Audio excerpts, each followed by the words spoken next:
Hi friends, welcome to government job preparation channel. இன்றைக்கி நம்ம என்ன பார்க்க போகிறோன்னா, ப்ரீவியஸ் இயரில் கேட்ட குரூப் 1 கொஸ்டின் பேப்பர் தாங்க பார்க்க போகிறோம்.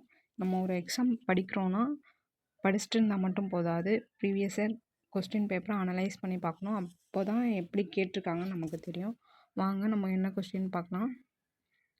ஃபர்ஸ்ட் கொஸ்டின், சிகரெட் புகையில் உள்ள முதல்நிலை மாசு என்னன்னு கேட்டிருக்காங்க. சிகரெட் புகையில் உள்ள முதல்நிலை மாசு என்னன்னு பார்த்தா கார்பன் மோனாக்சைடு மற்றும் பென்சீன். அடுத்த கொஸ்டின்,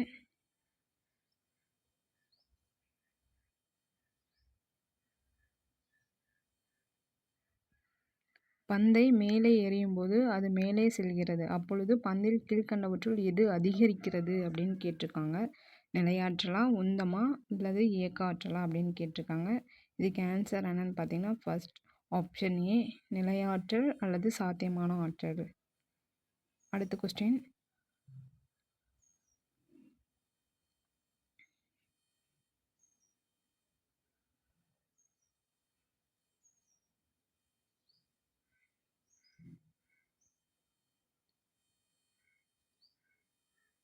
சுற்றுச்சூழலில் ஏற்படும் மாற்றங்கள் மக்கள் தொகையை சரி செய்ய வேண்டிய தேர்ந்தெடுக்கப்பட்ட அழுத்தங்களை குறிக்கின்றன என்பதை இந்த அறிக்கை உணர்த்துகிறது.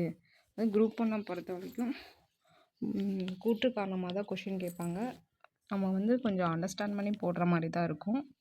ஸோ நல்லா படித்து போடுங்க. சுற்றுச்சூழலில் ஏற்படும் மாற்றங்கள் மக்கள் தொகையை சரி செய்ய வேண்டிய தேர்ந்தெடுக்கப்பட்ட அழுத்தங்களை குறிக்கின்றன என்பதை எந்த அறிக்கை உணர்த்துகிறது அப்படின்னு கேட்டிருக்காங்க. இதுக்கு ஆன்சர் என்னன்னு பார்த்தீங்கன்னா, ஆப்ஷன் பி, மாறிய சூழலுக்கு ஏற்ப மாறாத உயிரினங்கள் அழிந்து போக நேரிடும்.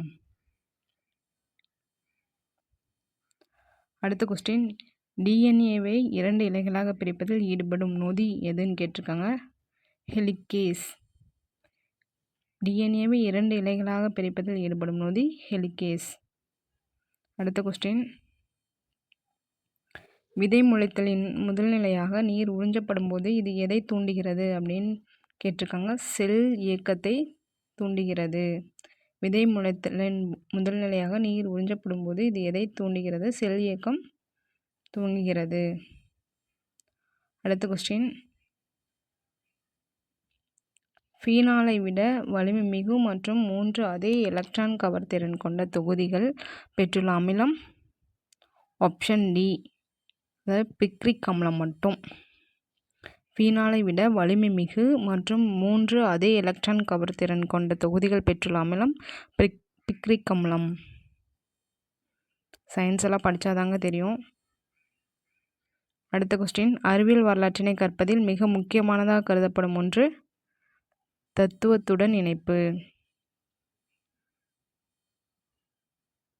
அடுத்த கொஸ்டின், கீழ்காண்பவற்றுள் எந்த ஒன்று உலக அளவில் வெள்ளம், வறட்சி என்ற வடிவங்களில் புவி தட்பவெப்ப முறைகளில் பாதகமான மாற்றங்களை ஏற்படுத்தி இயற்கை பேரழிவுகள் நிகழ காரணமாக இருக்கிறது அப்படின்னு கேட்டிருக்காங்க. இதுக்கு ஆன்சர் என்னன்னு பார்த்தீங்கன்னா, ஆப்ஷன் பி, எல் நினோ.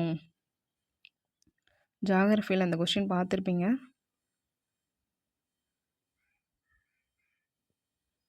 அடுத்த கொஸ்டின், பொறுத்துக கொடுத்துருக்காங்க. பாலிஎத்திலீன் கிளைகால் அப்படின்னா ஆப்ஷன் டி, உயிரணு இணைவு. பிடி நச்சுகள் கேட்டிருக்காங்க. பிடினா பூச்சிக்கொல்லி. கிளைபோசைட் அப்படின்னு கேட்டிருக்காங்க. கிளைபோசைட்னா களைக்கொல்லி. புரோலின்னா அழுத்த சகிப்புத்தன்மை. அப்போ இதுக்கு ஆன்சர் ஆப்ஷன் டி. அடுத்த கொஸ்டின்,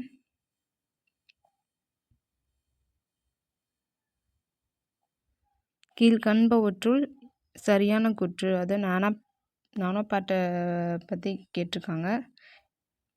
ஒரு குறிப்பிட்ட பணியை செய்ய உதவும் நானோமீட்டர் அளவிலான ரோபோ ஆகும். இது கரெக்டு தான். அடுத்த கூற்று, இவற்றை இரத்த நாளங்களில் உட்புகுத்தலாம். கரெக்டு. இவற்றை சுற்றுச்சூழலில் உள்ள நச்சுப் பொருட்களை அளவிட பயன்படுத்தலாம். இதுவும் கரெக்டு. இவற்றை உற்பத்தி செய்வது மிக மலிவானது. அது ஆக்சுவலி இது தப்பு. ரொம்ப மலிவானதெல்லாம் கிடையாது. இது ரேட் அதிகம். ஸோ இதுக்கு ஆன்சர் என்ன பார்த்தீங்கன்னா, ஆப்ஷன் சி, 1, 2, 3 கரெக்டு.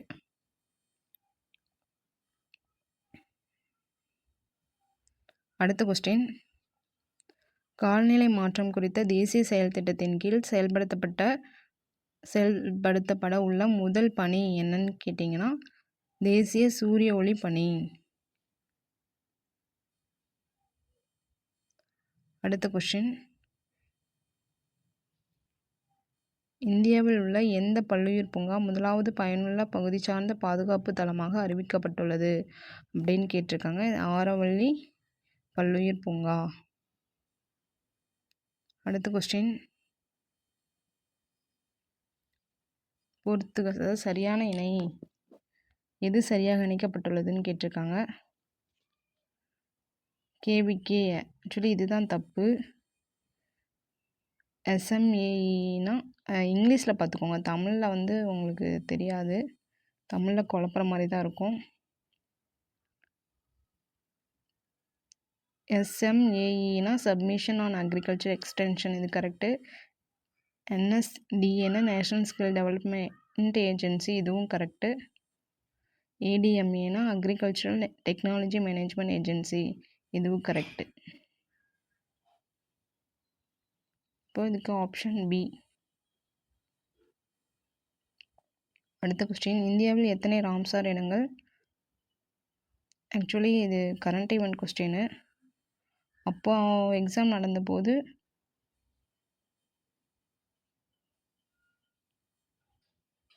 இந்தியாவில் எத்தனை ராம்சார் இடங்கள் உள்ளன?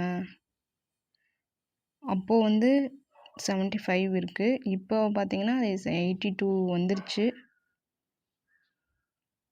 ஸோ கரண்ட்டில் எவ்வளோ ராம்சார் தலங்கள் இருக்குதுன்னு பார்த்துக்கோங்க.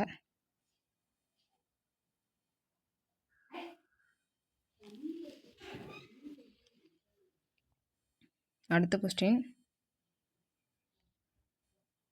பிஎம் கதிசக்தி என்பது பொருளாதார வளர்ச்சி மற்றும் நிலையான வளர்ச்சிக்கான மாற்று அணுகுமுறையாகும். இது டேஸில் கவனம் செலுத்துகிறது அப்படின்னா பன்முக இணைவு. அடுத்த கொஸ்டின், கீழ்காண்பவற்றில் எது பேட்டி பச்சோ பேட்டி பத்தோ என்னும் ஒன்றிய அரசின் திட்டத்தின் நோக்கம் கிடையாதுன்னு கேட்டிருக்காங்க. இது வந்து பாலின அடிப்படையிலான தேர்வு நீக்கத்தினை தடை செய்தல், கரெக்டு தான்.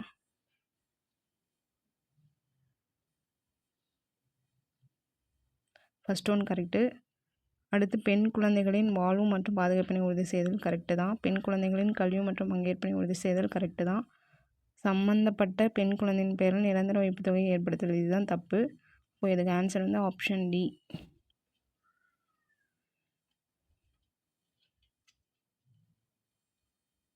அடுத்த கொஸ்டின், கீழே கொடுக்கப்பட்டுள்ள உயர் பதவி அலுவலர்களின் பட்டியலை கவனித்து அவர்கள் பதவியின் அடிப்படையிலான முன்னுரிமை படிநிலை பட்டியலை கண்டறியன்னு கொடுத்துருக்காங்க.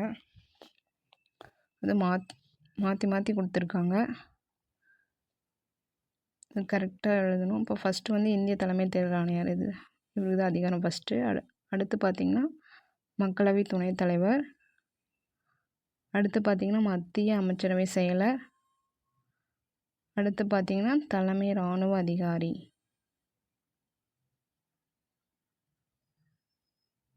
இப்போ இதுக்கு ஆப்ஷன் சி.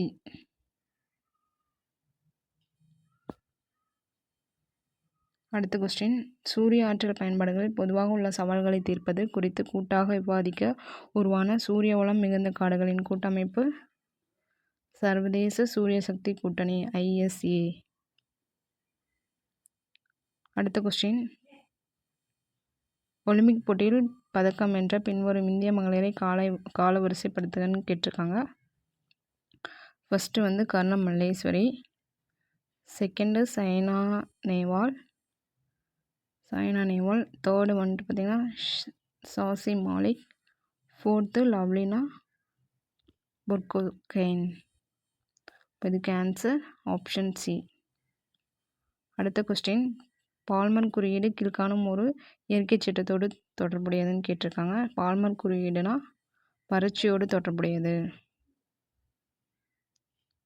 ஓகே ஃப்ரெண்ட்ஸ், இது போன்ற வீடியோக்களை நீங்கள் டெய்லி பார்க்கணுன்னா நம்ம சேனலை மறக்காமல் சப்ஸ்கிரைப் பண்ணுங்கள், உங்கள் ஃப்ரெண்ட்ஸ்க்கும் ஷேர் பண்ணுங்கள். Thank you friends.